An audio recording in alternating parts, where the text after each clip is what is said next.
Une découverte à présent, ou plutôt une redécouverte. L'aqueduc Médicis. L'édifice fête cette année ses 400 ans, construit sur ordre de Marie de Médicis pour acheminer l'eau de Rungis à Paris. C'est de l'intérieur que la structure livre aujourd'hui ses secrets. Explications et images commentées par Diego Garcia et Frédéric Faure. Il ne passe pas inaperçu dans ce paysage urbain. 1 kilomètre de long, 38 mètres de haut au-dessus de la vallée de la Bièvre. Voici la partie visible de l'aqueduc. Pourtant, l'essentiel de son parcours est souterrain et beaucoup moins spectaculaire. Ces petites constructions, appelées regards, sont la seule possibilité de pénétrer dans l'aqueduc. Il mesure 13 km au total.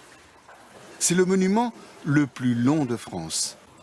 Dans ces galeries, l'eau circule comme au XVIIe siècle. L'eau s'écoule toujours, elle a à peu près le débit qu'il y avait à l'époque de Louis XIII dans la première conception, puisqu'ils avaient prévu à peu près 460 mètres cubes d'eau par jour. À l'époque, l'eau est rare et précieuse. Celle de la Seine est déjà polluée. Paris a besoin d'eau potable. Le 17 juillet 1613, le roi Louis XIII, âgé de 12 ans, et Marie de Médicis, sa mère, inaugurent le regard numéro 1. C'est le point de départ de l'ouvrage qui doit amener les eaux de source de Rungis à Paris.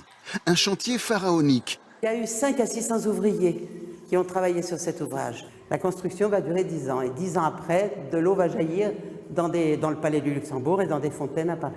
Le parcours des galeries est en pente. L'aqueduc utilise la force de gravité.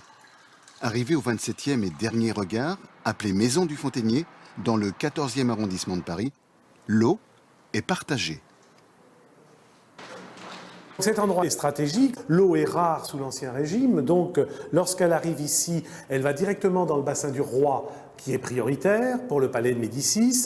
Ensuite, elle vient dans ce bassin pour alimenter les communautés religieuses et enfin dans un troisième bassin pour alimenter les fontaines de Paris, puisque les Parisiens allaient chercher l'eau directement dans les fontaines.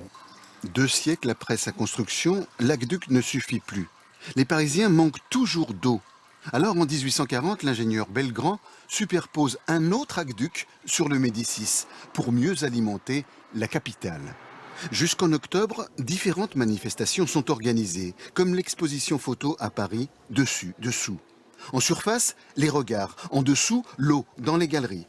L'aqueduc Médicis fête cette année ses 400 ans, l'occasion de mieux connaître ce système hérité de la Rome antique.